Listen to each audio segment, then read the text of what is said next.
At last, Mr. Ness. Please get in.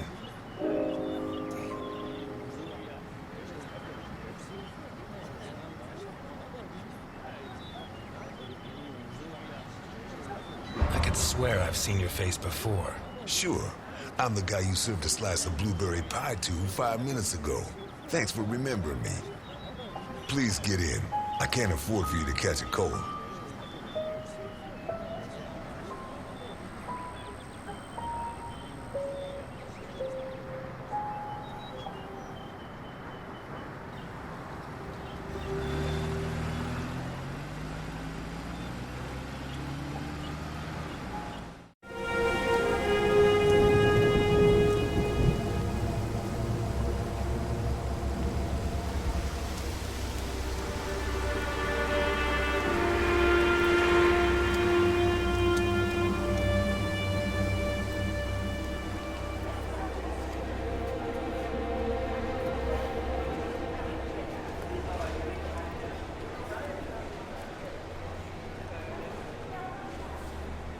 We'll be going up in a couple of minutes. I'll wait for you in the cable car. Up where?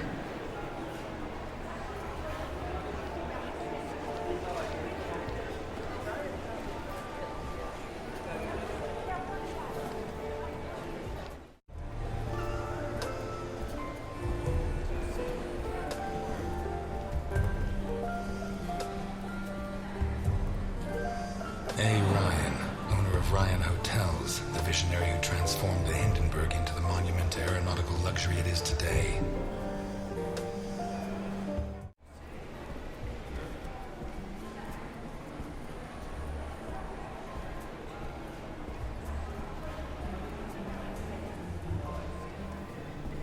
Okay, let's go.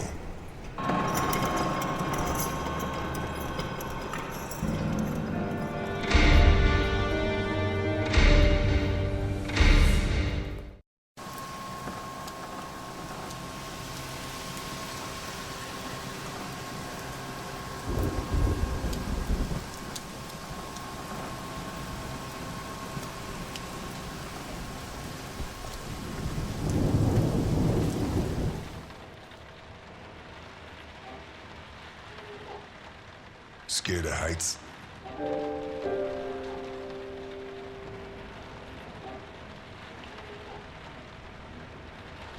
Hey, you sure we don't know each other? I never lie, sir. If you need a paper bag, I have one.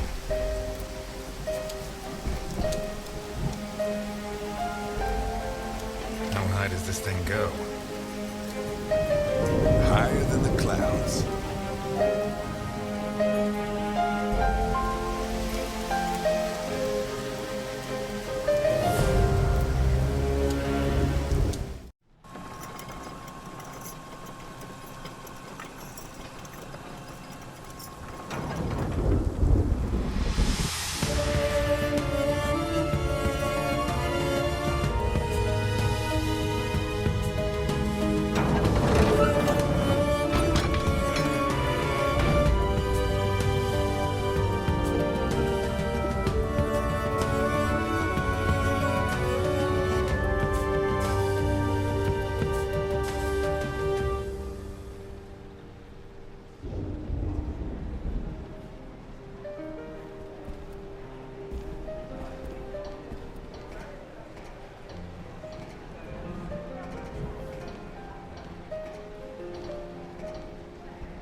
I'm afraid I can't come with you.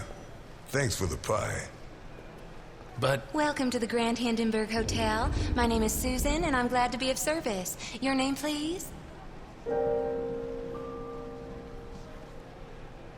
I'm Mr. Untouchable. In that case, I suggest you try not to live up to your name if you want to make the most of your stay at the Hindenburg, Mr. Untouchable. And now, how can I help you? I'm here to see Mr. Capone. There's no Mr. Capone here, Mr. Untouchable. Listen, Susan, I know more than 60 aliases for Al Capone, so you have two options. One is to delay my appointment with him until I guess the right one, which he is not going to like. The other is to send me through and earn my eternal gratitude and his. Your call. He's in the presidential suite. Top floor at the end of the red carpet. Thank you, Susan. Have a pleasant stay at the Grand Hindenburg Hotel, Mr. Untouchable.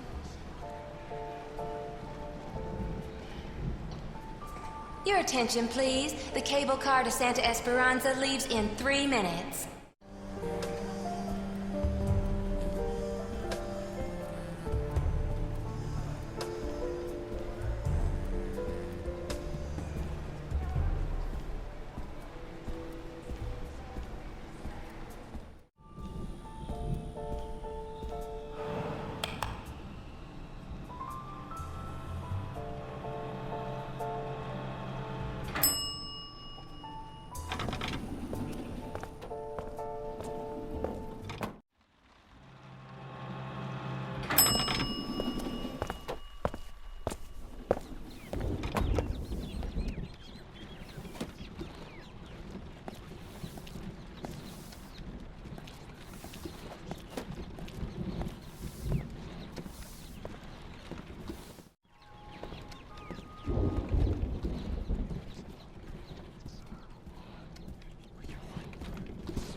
You should be rotting in jail. That's exactly what I've been doing for the last 19 and a half years. You'll be surprised what a little good behavior can do for a person. You're not gonna ask me for my last words this time? I'm a lot closer to death than when I last saw you. As are you.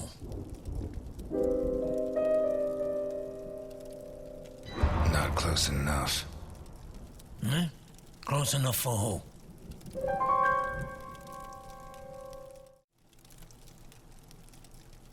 Close enough to me.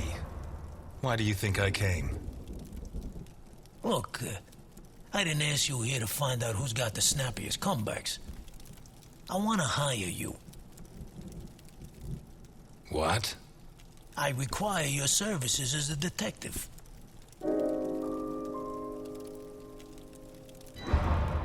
You're so old, I don't know if you're senile or if you're joking. Look, Ness. My granddaughter Sophia has been kidnapped. When what happened to my son, Vittorio, I put her in a boarding school. She was entered under a false surname, Colombo. Nobody knows who she is. Nobody? Only Milton. The man who brought you here. I trust him completely. 2 days ago, a guy turned up at the boarding school. He introduced himself as Guido Colombo, the girl's uncle, and her new legal guardian. He said her parents had just died in a tragic automobile accident. He produced all the relevant papers, driver's license, the custody document supposedly made out by the father, the death certificates. He explained away the fact that the girl didn't know him by saying he moved to Seattle before she was born. Any clues? Nah. Well, Sophia was wearing a blue dress with flowers that I personally ordered for her from Italy. She was also wearing white ballet shoes with daisies embroidered on them. As for the guy, the school principal said he was tall and slim, in his 50s. No particular accent. Black hair, no beard, no glasses. Well-dressed. Could be anyone. But I know he was hired by one of my old associates. Someone wants to finish me once and for all. Maybe they want control of what's left of my organization. Maybe they hate my guts. And I thought I was the only one who still hated you after 20 years. What else have you got? I got this. And I got you. You don't have me. My place is at my diner. And your girl's not there. Huh. So where should I be looking?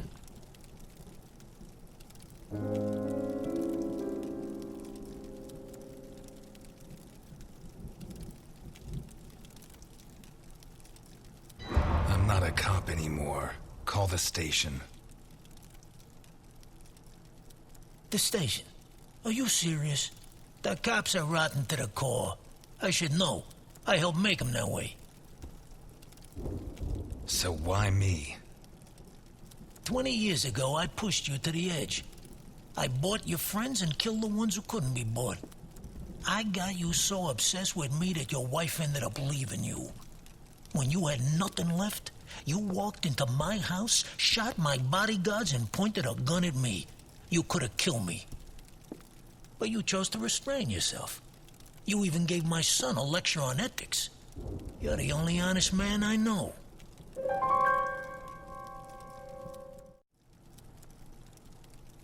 I'll do it. Not for you. For her. I knew I got the right guy. But I want something in return. As you can see, I'm not short of money. Ask. I won't haggle.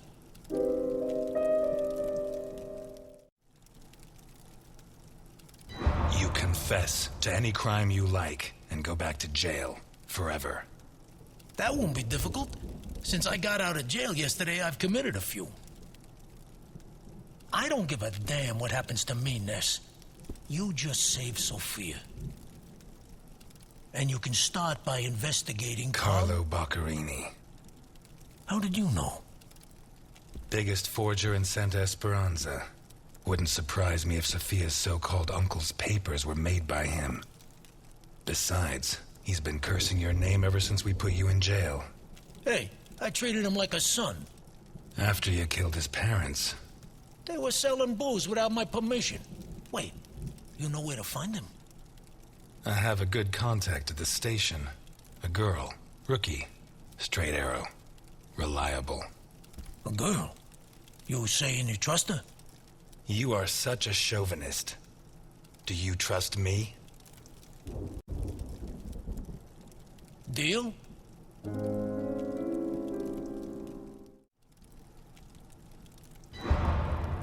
That's a spirit. Keep Milton informed at all times, huh? You hear me? I know you from somewhere.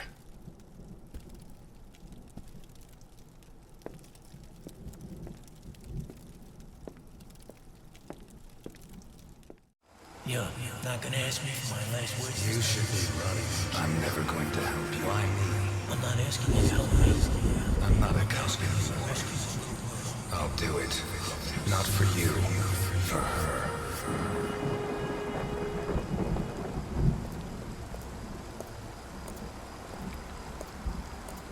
This town has become a jungle. Where not even the rats are safe. Those who swore to protect us fight to steal the last scraps of dignity we have left. And those who should judge them prefer to squabble over their prey. But it wasn't always like this. The Santa Esperanza I was born in was a clean town. A place where it meant something to be a cop.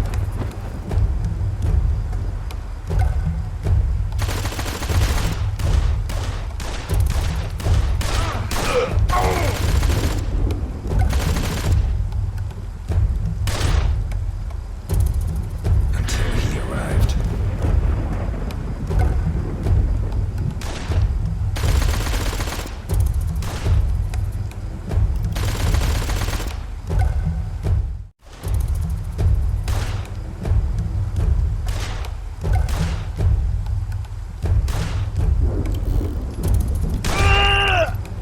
He took everything I had, but in the end I sent him to hell.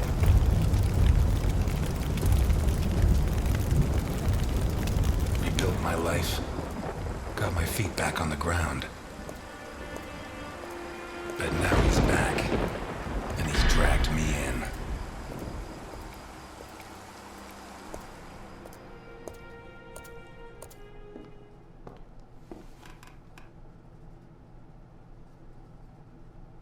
I'm gonna need help.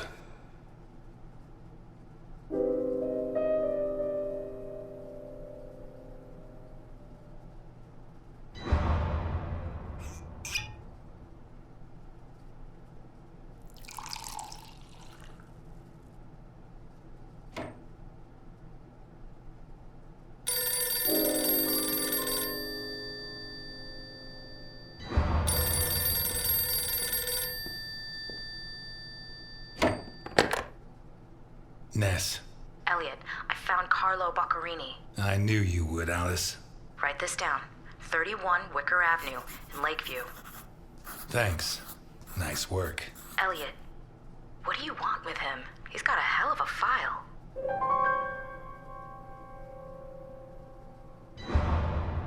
Right now, it's better you don't know, Alice. What, are you protecting me? I promised your father that I would. I'm a cop, not a little girl. Alice, I don't have much time. I'll let you know how it goes. Thanks.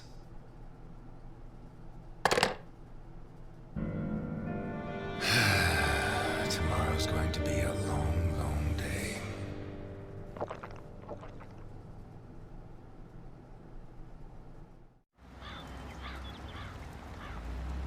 "31 Wicker Avenue. This is it." You sure? I'm sure. At last. That stench of stale grease about you reminds me too much of my old job.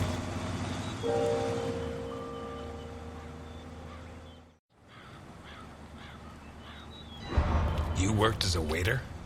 I was a chef, and not in any old kitchen. At the maximum security penitentiary on Gore Island. Can't think of a better way to do time. And how do you think I met Alphonse? Playing golf? Alphonse?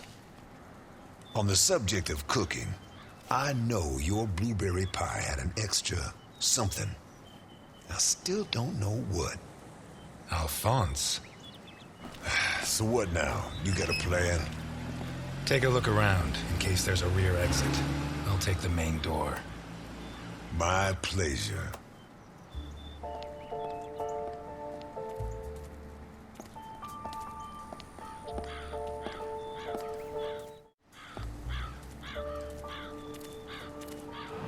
Someone took out sections of the fence.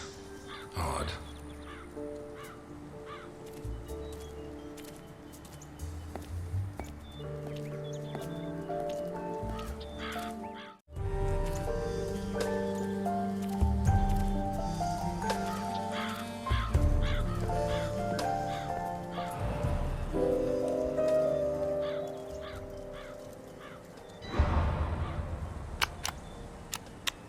The bell doesn't work. I guess Boccarini doesn't get many visitors. Boccarini? Carlo Boccarini? Nothing of interest out back. Sorry. You better come see this, Mr. Ness. What is it? I don't know how to describe it.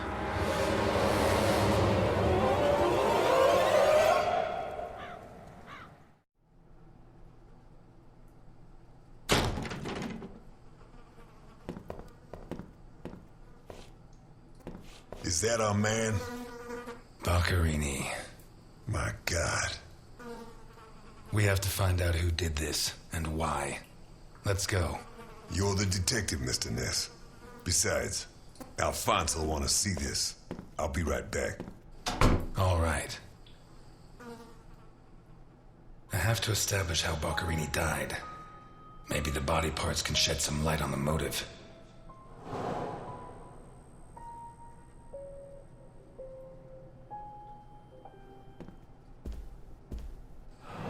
Holy Christ, what the hell are we up against?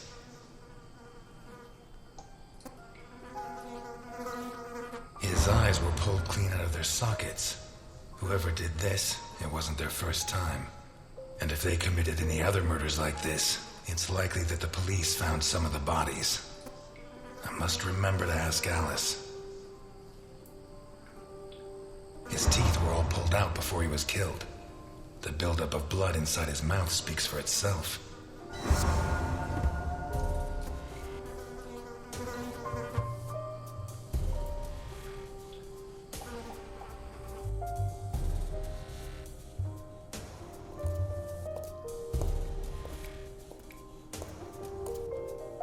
The blood comes from the other side of the corridor and ends next to the body. He was attacked in the other room and dragged to the hall.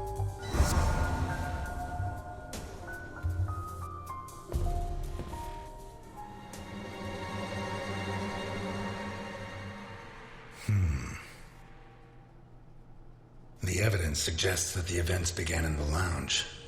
How did Boccherini encounter his murderer?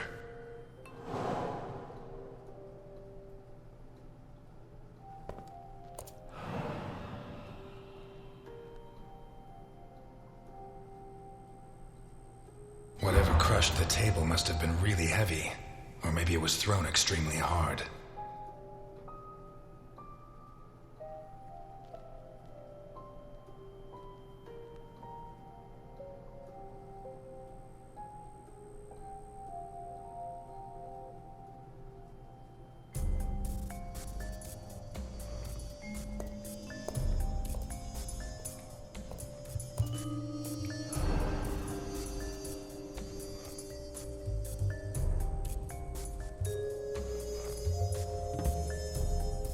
Did it break during the struggle, or was it already broken?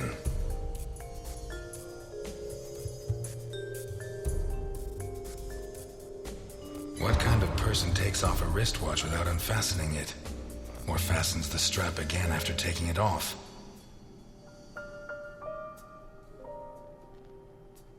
Blood. Blood everywhere.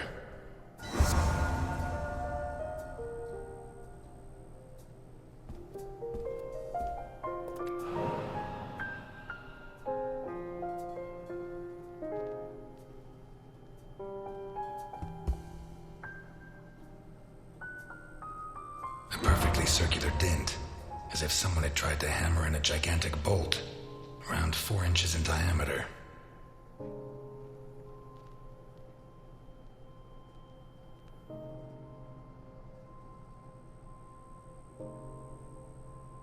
Fingernails scratched the wood.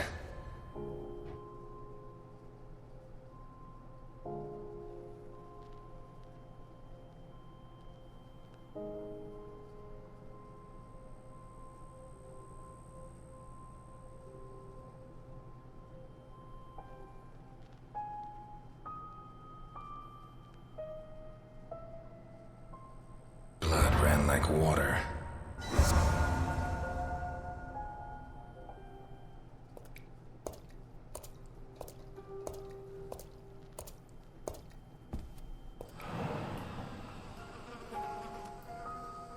Pity he won't last till Christmas, because he'd almost pass for a tree. There's no doubt the murderer took his time.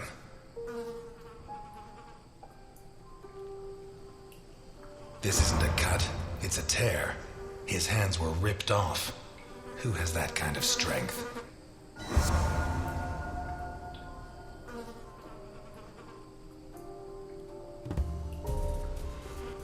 What's he got stuck in there? Looks like the bottom of a glass. It's Boccherini, no doubt about that. Although the one I remember was more together.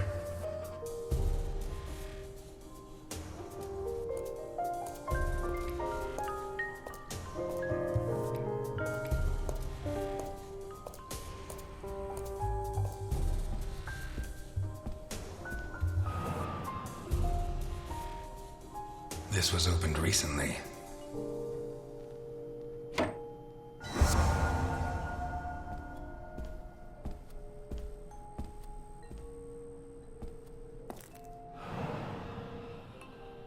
There's something under there.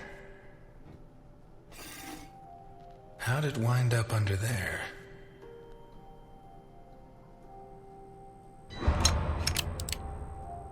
Not one round fired. It must have happened fast. Glass on the floor indicates the window was broken from outside.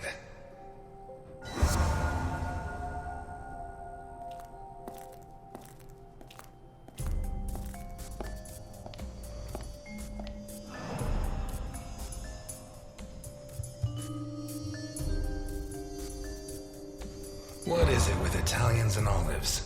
They lap those things up like caviar. Like a true bachelor, he should have put these into soak. Hours of scraping to get them clean. Although at this stage, I don't think Boccherini's too worried about that. 4 glasses. 2 of water, 2 of wine. I've always been a whiskey man, but I know a good wine when I see one.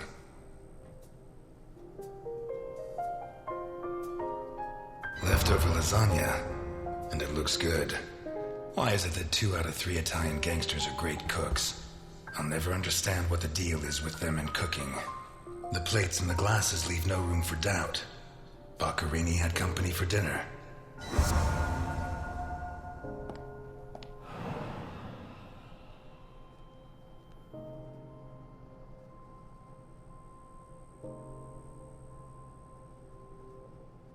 One knife's missing, the biggest one.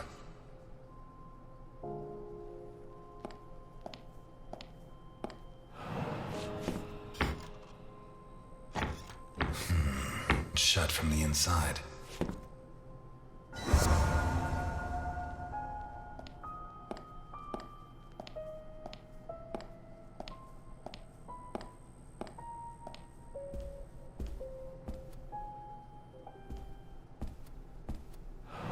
Smells of whiskey.